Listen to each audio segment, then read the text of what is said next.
আমাৰ অসমত আপোনালোকে জানে যে 3টা পাৱাৰ ডিপাৰ্টমেণ্টৰ কৰ্পোৰেশ্যন আছে।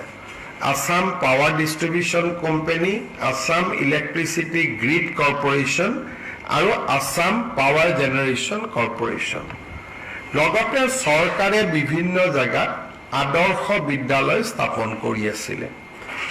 এই গোটেইখিনি কৰ্মচাৰীক এখেতসকল যদিও চৰকাৰী কৰ্মচাৰী নহয়, কৰ্পোৰেশ্যনৰ কৰ্মচাৰী, লগত আদৰ্শ বিদ্যালয়ৰ শিক্ষকসকল 60 ইয়াৰ্ছলৈকে কন্ট্ৰেকচুৱেল কাম কৰে, কিন্তু তেওঁলোককো আজি আমি ৰাজ্য চৰকাৰৰ মেডিকেল ট্ৰিটমেণ্টৰ যিটো স্কিম লোকসেৱা আৰোগ্য যোজনা, ইয়াত আমি ইনক্লুড কৰাৰ কাৰণে সিদ্ধান্ত লৈছোঁ। ইয়াৰ ফলত এই কৰ্মচাৰীসকলেও ৰাজ্য চৰকাৰৰ কৰ্মচাৰীৰ দৰে মেডিকেল ৰিইম্বাৰ্সমেণ্ট পাবলৈ সক্ষম হ'ব। তেওঁলোকৰ এটা বহুদিনীয়া দাবী আছিলে। এতিয়া 3টা পাৱাৰ কৰ্পোৰেশ্যন আৰু আদৰ্শ বিদ্যালয় যিটো আমাৰ CBSE স্কুল চলায়, সিদিনাখন মই মেডিকেল কলেজত লগ পাইছিলোঁ, আপোনালোক আছিলে, তেওঁলোকৰ এটা দাবী আছিলে। আজি আমি সেই দাবীটো মঞ্জুৰ কৰিছোঁ যে চৰকাৰী কৰ্মচাৰীৰ দৰেই তেওঁলোকে এতিয়া লোকসেৱা আৰোগ্য যোজনাৰ সুবিধা ল'ব পাৰিব। শেষত আজি কেবিনেটত আমি অসমত উদ্ভৱ হোৱা খৰাং সদৃশ পৰিৱেশৰ বিষয়েও আলোচনা কৰোঁ আৰু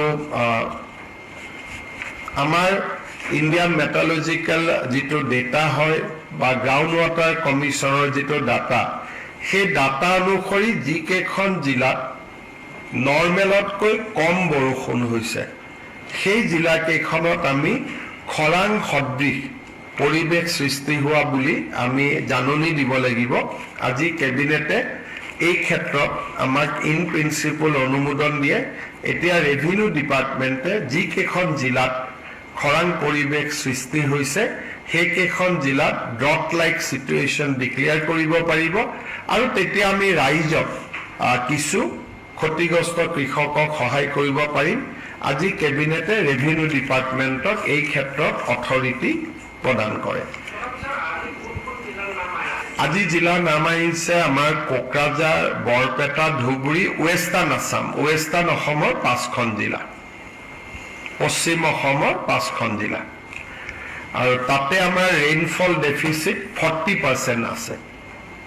এনে 20% ডেফিচিট হ'লে নৰ্মেল বুলি কোৱা যায়, কিন্তু এতিয়া তাতে 40% ডেফিচিট হৈছে। বাক্সা, বৰপেটা, ধুবুৰী, বঙাইগাঁও এই জিলাকেইখনত ৰেইনফল 40% ডেফিচিট হৈছে। আৰু চৰাইদেউ, যোৰহাট, শিৱসাগৰত হোৱা নাই, কিন্তু ডিব্ৰুগড়, তিনিচুকীয়াতো ৰেইনফল ডেফিচিট আছে। এইবাৰ ধানৰ খেতি অলপ এইকেইখন জিলাত বেয়া হোৱাৰ সম্ভাৱনা আছে, যদিহে বৰষুণ জুলাই আগষ্ট মাহত বৰষুণ নিদিয়ে। কিবা যদি আপোনালোকৰ প্ৰশ্ন আছে কৰিব পাৰে। ডিক্লেৰেশ্যনৰ পিছত স্যাৰ ফসল বীমা যোজনাৰ এইটো পাব নেকি? যদি বীমা কৰা আছে, কিমান কৃষকে ফসল বীমা কৰিছিলে, গভৰ্ণমেণ্টে ড্ৰপ ডিক্লেয়াৰ কৰি দিয়াৰ লগে লগে মানুহে বীমা ক্লেইম কৰিব পাৰিব। কিন্তু ডিপেণ্ড কৰিব তাৰ কিমান কৃষকে ফসল বীমা কৰিছিল। এই গোটেইখিনি ৰেভিনিউ ডিপাৰ্টমেণ্টে ডিটেইলছ কৰি তেওঁলোকে নটিফিকেশ্যন জাৰি কৰিব। যদি আপোনালোকৰ কিবা সুধিব আছে সুধিব পাৰে। এটি কলি দুটি পাতত 5,000 টকাকৈ পাব 7 লাখ চাহ শ্ৰমিক আৰু চাহ কৰ্মচাৰী, স্থায়ী অস্থায়ী দুইটাই পাব।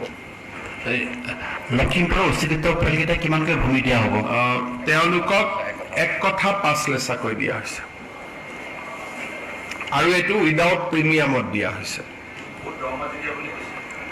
যি মাটি আছেতো তাতেই দিব, আৰু অসমৰ মাটিটো তেনেকুৱাই, আৰু অসমত মাটি নিদিলে যেনেকুৱা মাটিত আছিলে তেনেকুৱাই দিব। মোৰ লগত তেওঁলোকে টেলিফোনেদি কথা পাতিছে, তেওঁলোক খুব হেপী। যি আছে দিয়া হৈছে, যাক দিব লাগে, যাক দিব নালাগে তাক দিয়া হোৱা নাই, যাক দিব লাগে তাক দিয়া হৈছে, সব দিয়া হৈছে। যদি সেই চবেই পাব, যদি সেই জিলাৰ বাসিন্দা হয়, কিন্তু যদি সাউথ সালমাৰাৰ বাসিন্দা, কৰিমগঞ্জৰ বাসিন্দা, তেওঁলোকে নিজৰ জিলাত গৈ আবেদন কৰিব পাৰে। আজি আমি অসম মেডিকেল কলেজ আৰু হস্পিটেল ডিব্ৰুগড়ত তেওঁলোকৰ অধ্যাপক অধ্যাপিকা grade 3, grade 4, principal, vice principal, medical superintendent আৰু ল'ৰা ছোৱালীৰ কাৰণে, ষ্টুডেণ্টৰ কাৰণে হোষ্টেল আৰু নাৰ্ছৰ কাৰণে হোষ্টেল, কমিউনিটি হল, এই গোটেইবিলাক সংলগ্ন কৰি এটা বৃহৎ প্ৰকল্পৰ অনুমোদন কেবিনেটে দিছে, য'ত নেকি 357 কোটি টকা ব্যয় কৰা হ'ব। অসম মেডিকেল কলেজত আমি এই প্ৰকল্পটোৰ প্ৰতিশ্ৰুতি 2 বছৰ আগতে আমি দিছিলোঁ আৰু মহা ৰজত জয়ন্তীৰ সময়ত আজি কেবিনেটে এই প্ৰকল্পটো অনুমোদন কৰে। নিবিদা আদি ইতিমধ্যে সম্পূৰ্ণ হৈছে, গতিকে এই অহা 10-15 দিনৰ ভিতৰতে ইয়াৰ আধাৰশিলা আৰু কামো কৰিব পৰা যাব। আপোনালোকে জানে যে মিছন বসুন্ধৰা 3ৰ অধীনত আমি যিবিলাক চৰকাৰী ডিপাৰ্টমেণ্টৰ মাটি, স্কুল কলেজৰ মাটি, ক্লাব নামঘৰৰ মাটি, তেওঁলোক বহি আছিলে কিন্তু মাটিৰ পট্টা নাছিলে, তেওঁলোকক পট্টা দিয়াৰ আমি এটা ব্যৱস্থা লৈছিলোঁ আৰু অসমত ইতিমধ্যে কেইবা হাজাৰ এনে অনুষ্ঠানৰ পট্টাৰ অনুমোদন কৰা হৈছে। আজিও কেবিনেটে প্ৰায় 4,000তকৈও অধিক অনুষ্ঠানৰ পট্টা আজি আমি দিয়াৰ বাবে অনুমোদন জনাওঁ। আৰু ইয়াৰ ভিতৰত এনেকুৱা লোক আছে, এনেকুৱা অনুষ্ঠান আছে, হয়তো কাৰোবাৰ বয়স 200 বছৰ, কাৰোবাৰ 300 বছৰ, আজিলৈকে মাটিৰ পট্টা পোৱা নাছিলে। এই পট্টাসমূহ আজি অনুমোদিত হৈছে। 31 জুলাইলৈকে আমি এনেকুৱা বহুত ধৰণৰ ডিষ্ট্ৰিক্টত আৰু 17,000 কেছ আছে, ইয়ালৈকে আহিব আৰু আমি অনুমোদন কৰি 31 জুলাইৰ ভিতৰত এই প্ৰক্ৰিয়াটো সমাপ্ত কৰিম, যাতে আগষ্ট মাহত আমি একোটা সুন্দৰ অনুষ্ঠানৰ জৰিয়তে তেওঁলোকক স্কুল, কলেজ, আনকি বহুত ক্ষেত্ৰত DC অফিচটোৰো নিজৰ পট্টা নাছিলে, DC অফিচেও চৰকাৰী মাটিত বহি আছিলে, নিজৰ নামত পট্টা নাছিলে। গতিকে আমি সকলোকে পট্টা দিব পাৰিম আৰু ৰেভিনিউ ডিপাৰ্টমেণ্টে এই কামটোত লাগি আছে। কেইদিনমান আগতে লখিমপুৰত উচ্ছেদৰ সময়ত শ্ৰী দীনেশ বুঢ়াগোহাঁই আৰু ঠিক তেনেকুৱা 11টা পৰিয়ালক আমি লখিমপুৰ ৰেভিনিউ চাৰ্কুলৰ পৰা ভিজিয়াৰ মাটিত থকাৰ কাৰণে উচ্ছেদ কৰিবলগীয়া হৈছিল। আজি কেবিনেটে তেওঁলোকক লখিমপুৰ ৰেভিনিউ চাৰ্কুলৰ ভিতৰতে তেওঁলোকক মাটিৰ পট্টা দিয়াৰ বাবে অনুমোদন জনায় আৰু এই পট্টা লোৱাৰ বাবদ তেওঁলোকে কোনো প্ৰিমিয়াম দিব নালাগিব। তেওঁলোকক উইদাউট প্ৰিমিয়াম আমি তেওঁলোকৰ মাটি আমি মঞ্জুৰি কৰিছোঁ। এটা আমাৰ বাবে খুব ভাল খবৰ এটা, আমাৰ কামৰূপ জিলাৰ দেওচৰ আণ্ডাৰ বনগাঁও মৌজা 6 গাঁও ৰেভিনিউ চাৰ্কুল, ইয়াত ভাৰত চৰকাৰে এখন national university for disability study, এখন কেন্দ্ৰীয় বিশ্ববিদ্যালয় স্থাপন কৰিব খুজিছে, য'ত দিব্যাংগ ব্যক্তিসকলৰ সমস্যা, তেওঁলোকৰ লগত জড়িত বিভিন্ন কোৰ্চ, পাঠ্যক্ৰম ইয়াত অনুমোদন হ'ব। এইটো নহয় যে তাত দিব্যাংগসকল পঢ়িব, ইয়াত দিব্যাংগসকলক ট্ৰিটমেণ্টৰ কাৰণে প্ৰয়োজনীয় বিভিন্ন কোৰ্চ পঢ়োৱা হ'ব। সেইকাৰণে ইয়াৰ নাম দিয়া হৈছে national university for disability studies. যদি আমাৰ দিব্যাংগসকলৰ বা ডিজেবলসকলৰ সমস্যাসমূহৰ সমাধান বা বিভিন্ন ট্ৰিটমেণ্টৰ যিবিলাক ছাবজেক্ট আছে, সেই ছাবজেক্টবিলাকক লৈ ভাৰত চৰকাৰৰ সামাজিক ন্যায় বিভাগে অসমত national university for disability studies নামৰ এখন বিশ্ববিদ্যালয় অসমত স্থাপন কৰিব খুজিছে। আজি কেবিনেটে ছয়গাঁও ৰেভিনিউ চাৰ্কুলৰ বনগাঁও মৌজাত 150 বিঘা মাটিৰ আবণ্টন দিছে। অসমত আৰু এখন কেন্দ্ৰীয় পৰ্যায়ৰ ইনষ্টিটিউট স্থাপন হোৱাৰ পথ আজি মুকলি হ'ল। আজি আমাৰ কেবিনেটত এটা আমি বাজেটত কোৱাৰ দৰে এটা নতুন সিদ্ধান্ত এটা আমি ল'লোঁ। সেইটো হ'ল oil India limited, IOC, Medanta এওঁলোকে যেতিয়া অইল এক্সপ্ল'ৰ কৰে বা তেল আহৰণ কৰে, তেওঁলোকক সৰু ৰিগ এটা খান্দিব অকণমান মাটি লাগে। কিন্তু আগত প্ৰৱণতা আছিল যে বহুত ডাঙৰ বিঘা মাটি একুৱায়াৰ কৰি লোৱা হয়, আৰু যদি তেল তাতে নাপায়, মাটিটো খেতিয়কৰ পৰাও গ'ল, চৰকাৰেও মাটিটো নাচায়, এক প্ৰকাৰ মাটিটোত কোন বহি যায় ঠিক নাই। এতিয়াৰ পৰা আমি কৈছোঁ যে তেল আহৰণৰ কাৰণে আপোনালোকে ভূমি অধিগ্ৰহণ কৰিব নালাগে। যিমান জেগাত ৰিগটো বহুৱাব লাগে মালিকৰ লগত ডাইৰেক্টলি কথা পাতি লওক। চৰকাৰ ইয়াত তেতিয়া সোমাব যেতিয়া মালিক আৰু আপোনালোকৰ কথা বতৰা ফেইল হ'ব। আদাৰৱাইজ মালিক আৰু আপোনালোকে মিলি মাটিৰ মালিক অইল ইণ্ডিয়া, মাটিৰ মালিক ONGC প্ৰত্যক্ষভাৱে কৰি লওক। আৰু আজি আমি কৈছোঁ যে লেণ্ড ৰিক্লাছিফিকেশ্যনো কৰিব নালাগে। তেলৰ ক্ষেত্ৰত বা তেল আহৰণৰ ক্ষেত্ৰত যদি তলত তেল আছে আমাক ইনফৰমেশ্যন দিয়ক, মালিকে জনাই দিয়ক যে মোৰ কোনো আপত্তি নাই আৰু আপোনালোকে কাম কৰি গৈ থাকক।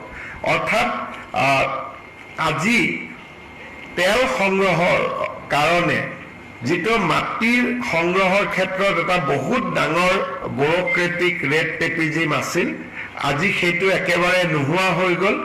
এতিয়া ভূমিৰ মালিক আৰু অইল ইণ্ডিয়া দুয়োটাই প্ৰত্যক্ষভাৱে নিজৰ ভিতৰত কথা পাতি তেওঁলোকে কাম চেছ কৰিব পাৰিব। ইয়াত DC, ADCৰ আৰু কোনো প্ৰয়োজন নাই। গভৰ্ণমেণ্টৰ প্ৰিমিয়ামটো তেওঁলোকে খালি জমা দি দিলে হ'ল। ইয়াৰ ফলত খুব কম মাটিতে কামখিনি হৈ যাব, আৰু DC, SP, ADC, land acquisition এই প্ৰক্ৰিয়াবিলাক নাথাকিলে মানুহে খুব সাধাৰণভাৱে এই কামবিলাক কৰিব পাৰিব। গতিকে আজি আমি সিদ্ধান্ত লৈছোঁ। কিন্তু ক'ৰবাত যদি তেল আছে, মাটিৰ মালিকৰ লগত অইল ইণ্ডিয়াৰ সমস্যা হৈয়ে আছে, সমাধান হোৱা নাই, লাষ্টতহে DC সোমাব।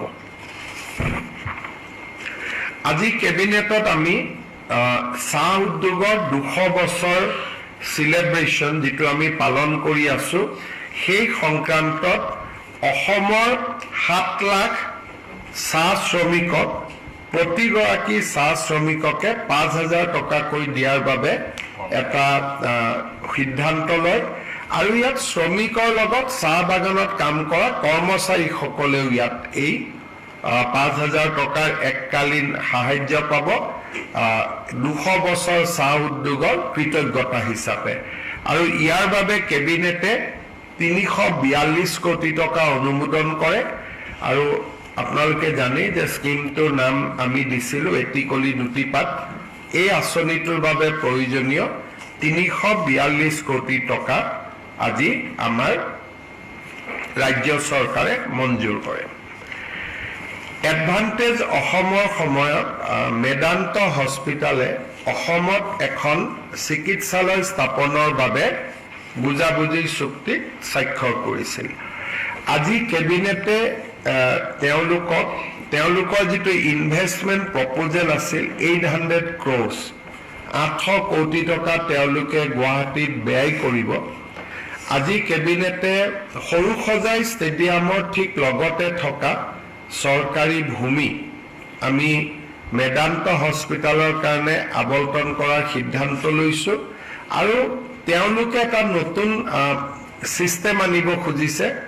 সন্মুখত মেদান্ত হস্পিটাল থাকিব, লগত 100খন প্ৰসূতি আৰু শিশুৰ হস্পিটাল থাকিব, আৰু লগতে এখন 5 ষ্টাৰো বহাব, যাতে বাহিৰৰ পৰা মেডিকেল টুৰিজিমৰ কাৰণে যদি বাহিৰা ৰাজ্যৰ পৰা কোনোবা আহে, যাতে 5 ষ্টাৰখনতে তেওঁলোকে থাকিব পাৰিব আৰু ট্ৰিটমেণ্ট ল'ব পাৰিব।